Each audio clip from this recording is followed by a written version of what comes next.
Lesson 2. Why Teach Financial Literacy? In 1990, my best friend Mike took over his father's empire and is in fact doing a better job than his dad did. We see each other once or twice a year on the golf course. He and his wife are wealthier than you could imagine.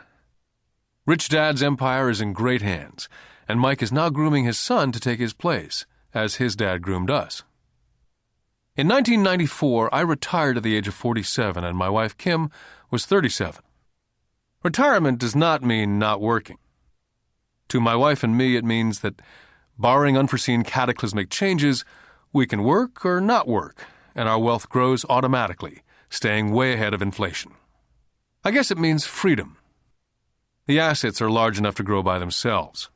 It's like planting a tree. You water it for years, and then one day it doesn't need you anymore.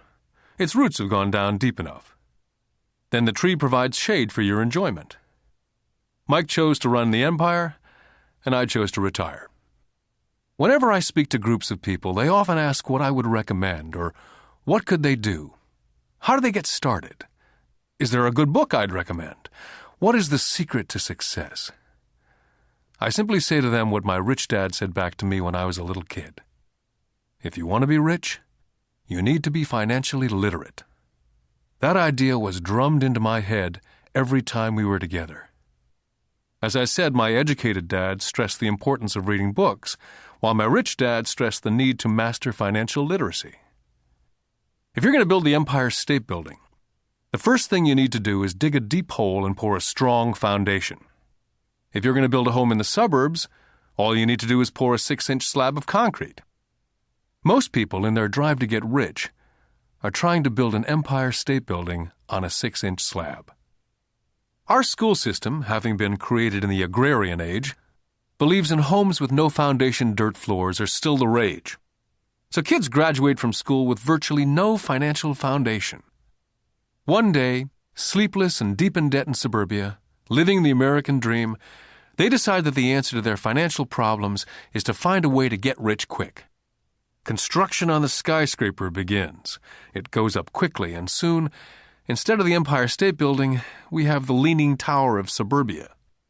The sleepless nights return. As for Mike and me in our adult years, both of our choices were possible, because we were taught to pour a strong financial foundation when we were just kids. Now, accounting is possibly the most boring subject in the world. It also could be the most confusing. But if you want to be rich, long-term, it could be the most important subject.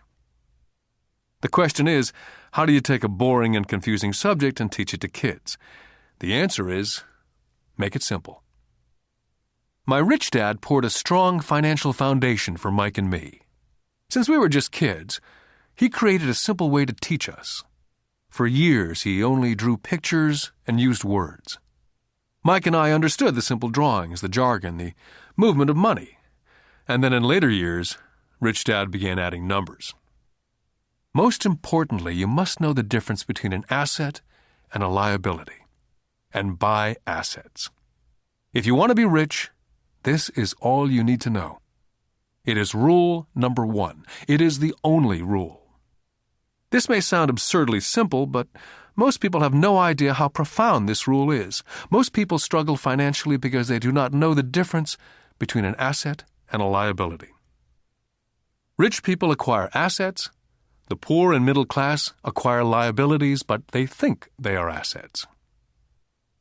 When Rich Dad explained this to Mike and me, we thought he was kidding. Here we were nearly teenagers and waiting for the secret to get rich, and this was his answer. It was so simple that we had to stop for a long time to think about it. If it's that simple, how come everyone's not rich? I asked. Rich Dad smiled, because people do not know the difference between an asset and a liability. I remember asking, how could adults be so silly? If it's that simple, if it's that important, why would everyone not want to find out? It took our Rich Dad only a few minutes to explain what assets and liabilities were. To teach preteen boys, Rich Dad kept everything simple, using as many pictures as possible, as few words as possible, and no numbers for years. My Rich Dad simply drew a vertical box with a line through the middle. The top half was for income, and the bottom half was for expenses. Then beneath that box, he drew another box horizontally, which he divided into a left half for assets and a right half for liabilities. The income statement, often called a profit and loss statement, measures income and expenses, money in or money out. The second set of boxes is the balance sheet. It's called that because it's supposed to balance assets against liabilities. That relationship is vital to understand. The primary cause of financial struggle is simply not knowing the difference between an asset and a liability. The cause of the confusion is found in the definition of the two words. If you want a lesson in confusion, simply look up the words asset and liability in the dictionary. So my rich dad simply told two young boys the following. An asset is something that puts money in my pocket. A liability is something that takes money out of my pocket. This is really all you need to know. If you want to be rich, simply spend your life buying assets. If you want to be poor or middle class, spend your life buying liabilities. It's not knowing the difference that causes most of the financial struggle in the real world. My rich dad then drew 3 arrows on his diagram. He explained, the arrow represents the flow of cash, or cash flow. In 80% of most families, the financial story is a story of working hard in an effort to get ahead. It's not because they don't make money, but because they spend their lives buying liabilities instead of assets. The first arrow showed the cash flow pattern of a poor person or a young person still at home. The arrow goes into the income box from a job or salary. It then continues into the expense box.